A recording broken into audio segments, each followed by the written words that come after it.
नमस्कार। Jagran institute of management and mass communication के इस फोरम में आपका स्वागत है। मैं पीसी सिंह और मेरे साथ हैं सिंधु कुमार झा। आज हम बात करेंगे प्रधानमंत्री के उस वक्तव्य के ऊपर जिसके तहत उन्होंने कहा है कि government doesn't have any business into business, और ऐसा कह करके उन्होंने स्पष्ट कर दिया है कि अब समय आ गया है कि ये लॉस मेकिंग पब्लिक सेक्टर्स को, जो सिर्फ घाटे का सौदा बनकर रह गया है, उसको हम अब ज्यादा दिन तक ढो के नहीं चल सकते हैं और इस पर प्रधानमंत्री का स्वागत होना चाहिए। ये सही कदम है। कब तक आखिर ये देश, ये गरीब देश, ये उस तरह के public sector, loss making public sector का खर्चा उठाता रहेगा। लेकिन इस संदर्भ में जो एक और महत्वपूर्ण बात है वो सरकार को, जिसको कि अद्भुत सपोर्ट मिला पब्लिक का, सरकार को इस बात से भी इनकार नहीं करना चाहिए कि ये देश, हिंदुस्तान एक बहुत ही गरीब मुल्क है। यहाँ पे अभी भी बहुत सारे ऐसे लोग हैं जो बाजार के सहारे अपना जीवन यापन नहीं चला सकते। तो सरकार को कहीं ऐसा नहीं हो जाए जिसके बारे में आज क्रॉनिक कैपिटलिज्म की जो बात हो रही है, या अगर आप नेकेड मार्केटिज्म की बात करने लगेंगे तो मार्केट तो प्रॉफिट के सहारे चलता है। ये तो अगर आप देखेंगे, एडम स्मिथ ने लिखा है और उसका एक बड़ा फेमस स्टेटमेंट है उसकी बुक में, और उसमें ये स्टेटमेंट है जिसको अगर मैं हिंदी में रूपांतर करके कहूँ तो ये कहा जाएगा कि जो बेकर है या जो बुचर्स है, तो उसके बेनिफोलेंस पर आपका डिनर नहीं चलेगा, आपका डिनर उसके प्रॉफिट पे चलेगा।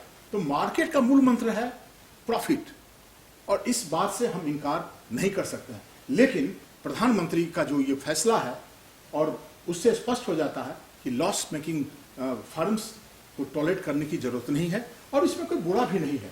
और इससे एक चीज और भी, प्रधानमंत्री का जो दृढ़ निश्चय स्पष्ट हो जाता है कि वो जैसा पहले से भी पता चल रहा था कि रिफॉर्म्स के मामले में, चाहे वो लेबर रिफॉर्म्स का मामला हो या इवन फार्म्स रिफॉर्म्स के मामले में, प्रधानमंत्री अपना कदम पीछे हटाने के मूड में नहीं लगते हैं।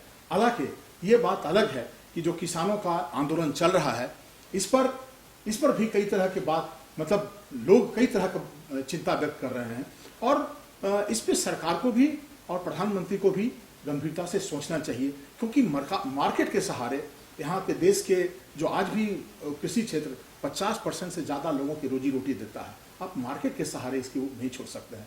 इन सारे मुद्दों पर हम सिंधु झा से बातचीत करने के लिए इकट्ठे हुए हैं और बात करेंगे हम लोग दोनों।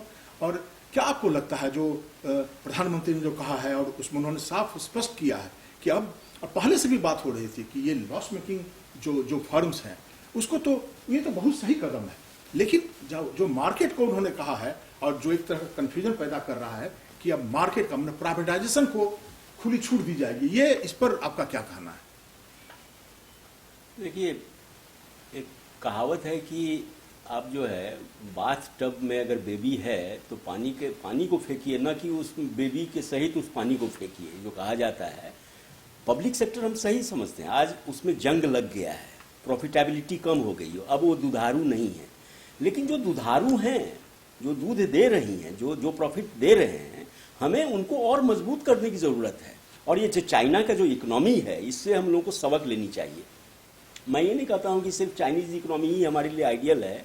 इवन कि मार्गरेट थैचर और रोनाल्ड रीगन ने जो न्यू लिबरलिज्म का जो दौर चला था उनके समय में, और उन लोगों ने भी बहुत सारे दुधारू चीज़ों को प्राइवेटाइज करना शुरू कर दिया, लेकिन बावजूद इसके उनकी पॉपुलैरिटी कम नहीं हुई। 3 बार लगातार प्राइम मिनिस्टर रही थी मार्गरेट थैचर। तो इस चीज़ को समझना चाहिए। लेकिन हमारी देश की वो स्थिति नहीं है, वहाँ पर पॉपुलेशन कम है। वो एडम स्मिथ का देश है। एडम स्मिथ ने, जो आप जिसकी चर्चा कर रहे थे, उन्होंने लेसे फेयर का कॉन्सेप्ट दिया था।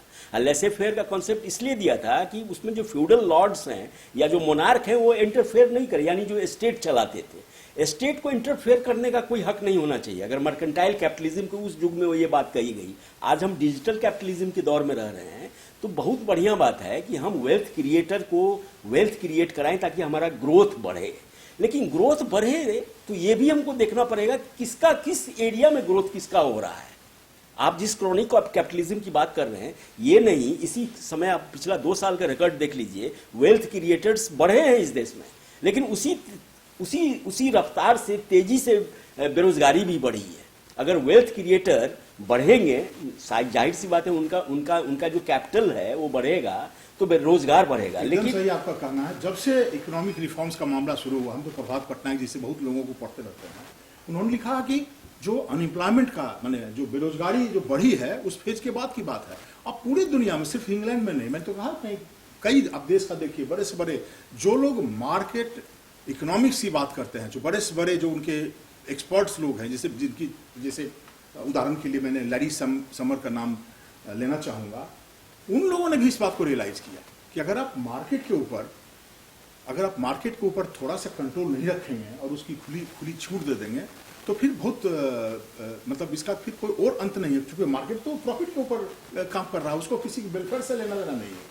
लेकिन सरकार को इसके ऊपर हमें डेवलपमेंटल इकोनॉमिक्स को भी देखना होगा। सरकार इस बात से सरकार को इस पर देखना भी चाहिए। और ये यहाँ डेमोक्रेसी है, प्रधानमंत्री को इतना समर्थन मिला है, जन समर्थन मिला है, इस बात की तरफ से वो आंख नहीं मूंद सकते हैं। और जिसे उदाहरण के लिए एक चीज में इसमें आप देखिए, एक चीज हिंदुस्तान जैसे मुल्क में जहां इतनी गरीबी है और जैसे हेल्थ सेक्टर है, जैसे एजुकेशन सेक्टर है, आपको क्या लगता है कि जितनी बड़े बड़े हॉस्पिटल्स बने हुए हैं, ठीक है, जिनके पास बहुत पैसे हैं उनके लिए तो ठीक है, लेकिन गरीब आदमी जो रिक्शा वाला है, अगर मैं बहुत दुख के साथ इस बात को मैं बोलता हूं, अपने क्लास में भी बोलता हूं कि इस देश में चाहे जितना भी इकोनॉमिक रिफॉर्म्स हो जाए, अगर झोला छाप डॉक्टर्स नहीं होना तो गरीबों का तो इलाज नहीं हो पाए। और मुझे इसका व्यक्तिगत भी अनुभव है, मैं इस चीज को देख चुका हूं। उसी तरह से शिक्षा के जगत में प्राइवेटाइज तो इतनी यूनिवर्सिटी हुई, आज बताइए दिल्ली में आज भी एक यूनिवर्सिटी नाम बताइए, सिर्फ अशोका यूनिवर्सिटी और टू सम एक्सटेंट शिवनदार, आज भी दिल्ली यूनिवर्सिटी है, जवाहरलाल नेहरू यूनिवर्सिटी है, जामिया मिलिया यूनिवर्सिटी है, सारे तो सरकारी संस्थान चल रहे हैं। हाँ, इसमें कोई दो मत नहीं है कि अगर कोई ऐसा सरकारी संस्थान, चाहे कोई भी पब्लिक सेक्टर हो, चाहे कितना ही महत्वपूर्ण क्यों नहीं हो, हमारे इतिहास से जुड़ा हो, अगर वो सिर्फ घाटे का सौदा बन जाए, हमारे लिए उस समस्या पैदा करे, तो उसको हटा देने में तो कोई ये कोई बात ही नहीं है। तो उस दृष्टिकोण पर उस जो प्रधानमंत्री का जो ये डिसीजन है और सरकार का जो डिसीजन है, इस पर नहीं, ऐसी भी बात नहीं है। जैसे आप कह सकते हैं कि ऐसा नहीं है कि प्राइवेट सेक्टर का कोई कंट्रीब्यूशन नहीं है या नहीं होगा। कुछ छोटा मैं एग्जाम्पल, 1980s में कुछ यहाँ के जो लीडर्स थे यही कहा करते थे, वो लोग गाली देते थे पब्लिकली प्राइवेट सेक्टर्स को या उद्योगपतियों को, टाटा, बिरला, डालमिया, ये सबको हम भगा देंगे, ये कर देंगे, वो कर देंगे। और प्राइवेट में वो उसी टाटा, बिरला, डालमिया से मिलते थे जब इंस्पेक्टर राज था, जब लाइसेंस राज था। तो जब सीमेंट का, मैं एक छोटा सा एग्जाम्पल दूंगा, जब सीमेंट का डीरेगुलेट किया गया सीमेंट का, तो देखिए कितने तेजी से सीमेंट का प्रोडक्शन बढ़ा और आपका इंफ्रास्ट्रक्चर भी बढ़ा, इसमें दो राय नहीं है। टेलीकॉम सेक्टर, ये भी एक बहुत बड़ा एग्जांपल है। प्रधानमंत्री इसका जिक्र भी किया टेलीफोन। भाई टेलीफोन के लिए आपको याद होगा, हम लोगों के जमाने में लैंडलाइन के लिए लाइन लगाना पड़ता था, गैस के लिए, टेलीफोन के लिए, ये सब चीज तो चमत्कार हुआ है, इसमें दो राय नहीं। इंफ्रास्ट्रक्चर बढ़ा है तेजी से। लेकिन आप जिस चीज की बात कर रहे थे, जो बेसिक चीज है इस देश में, हेल्थ और एजुकेशन, मेरे गांव की आबादी 3000 है और आपको ये सुनकर हैरानी होगी कि वहां अभी तक कोई प्राइमरी हेल्थ सेंटर नहीं है। हम लोगों को अपने होम टाउन में, जो डिस्ट्रिक्ट होम टाउन है, वहां जाना पड़ता है इलाज के लिए। तो ये अभी इस इंफ्रास्ट्रक्चर को ठीक करना है, इसको रेगुलेट करना है, ये मेडिकल सिस्टम को ठीक करना है। और पब्लिक सेक्टर में जो टेक्नोक्रेट बैठे हुए हैं उनको ठीक करना है, उनको इंसेंटिव देना है। इस संदर्भ में प्रधानमंत्री ने कहा है ये बाबू के सहारे देश नहीं चलेगा, वो बात सही है, इसमें कोई दो मत नहीं है। और ये तो दोनों जगह लागू होता है। हमारे यहाँ देखिए, सारा पब्लिक सेक्टर, सारे चीज जो संस्कारी संस्थान थे वो खराब नहीं थे। अब देखिए हमारे यहाँ तो जो ऐसे ऐसे हॉस्पिटल से, पीएमसीएच, मैं तो देखा हूँ पीएमसीएच इस देश का, हमको याद है कि खान अब्दुल गफ्फार खान पाकिस्तान से इंदिरा गांधी के रिजीम में उनको हवाई जहाज पर लाया गया था, उनको दिखाने के लिए डॉक्टर बिमको उपाध्याय के लिए पटना में। और पीएमसीएच इतना बड़ा जो हॉस्पिटल जिसकी पूरी चारों तरफ उसके लोग चर्चा करते थे, आज वो वहां पे कोई दिखाने आप जा ही नहीं सकते हैं। तो ऐसी चीजों पर भी ध्यान दीजिए जहां पर आम आदमी जा सकता हो, ट्रीटमेंट ले सकता हो। लेकिन ये जो बड़े बड़े जो हॉस्पिटल हैं जो इतना पैसा ले रहे हैं, और मैं बता रहा हूँ और सही बात बता रहा हूँ, उस पर आम आदमी के लिए तो बड़ा मुश्किल होगा। तो ये सब आज भी देख लीजिए, आईआईटी का क्या कोई मुकाबला कर सकता है प्राइवेट इंजीनियरिंग कॉलेज? आप बताइए। या एम्स का कोई भी मुकाबला कर सकता है? नहीं कर सकता है। इसका मतलब है आप अपने सिस्टम को या तो जानबूझ के वैसा छोड़ दिए कि वो बर्बाद हो जाए। बीएसएनएल का जो हाल किया आप लोगों ने, जो सरकार ने किया, बीएसएनएल को खराब कर दिया और बीएसएनएल में छटनी हो रही है। ये इसके लिए जिम्मेवार कौन है? गवर्नमेंट खुद जिम्मेवार है। आप अगर पब्लिक सेक्टर्स को अगर ठीक से उसमें अगर अकाउंटेबिलिटी फिक्स करते तो वहाँ के जो बाबू, वहाँ जो टेक्नोक्रेट्स जब जमे हुए हैं, वो अपनी अकाउंटेबिलिटी समझते तो उसको भी प्रॉफिटेबल बना सकते थे, लेकिन ऐसा नहीं हुआ। दिनों दिन उसमें जितने बैंक, अब इलाहाबाद बैंक है, इंडियन बैंक है, ये सब जितने बैंक है, इनको आप प्राइवेटाइज करने की बात आज कर रहे हैं, मर्ज करने की बात कर रहे हैं। ये सब नौबत क्यों आई? एनपीए की वजह से नौबत आई। साल दर साल आप सब्सिडी देते रहे, आरबीआई कितना देती रहेगी? लेकिन एयर इंडिया जैसा जो संस्थान है, इस सबसे तो आपको मतलब छुटकारा लेना ही पड़ेगा ना, जो घाटे खाई सौदा जिसका कोई उपाय नहीं बन रहा। इस तरह के कई संस्थान हैं जो एकदम बिल्कुल घाटे का सौदा बन गया है, उसको आप कुछ नहीं कर सकते हैं। यस, तो वहां पर आप प्राइवेट वेल्थ क्रिएटर्स को कहिए, लेकिन कंट्रोल रहना चाहिए सरकार का। सरकार का नियंत्रण और देखरेख तो बिल्कुल जरूरी है, चाहे आप कितना भी प्राइवेट सेक्टर को आप प्रमोट करें। बिना सरकारी नियंत्रण में ये देश नहीं कर सकता। तो प्राइवेट सेक्टर बिना इंफ्रास्ट्रक्चर के कैसे इन्वेस्ट करेगी? आप जमशेदपुर जी टाटा के बारे में सोचिए, 1904 में जमशेदपुर में जाके उन्होंने लगाया, और टाटा ने वो एक दिशा दिखाया पूरे देश के लोगों को, जी देखो प्राइवेट वर्ल्ड ऐसा भी हो सकता है।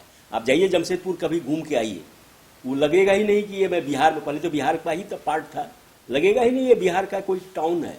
तो ये जमशेद जी टाटा ने दिखाया था, ये एक आइडियल है, लेकिन सारे लोग टाटा तो हैं नहीं इस देश में, इसको भी हमको समझना पड़ेगा।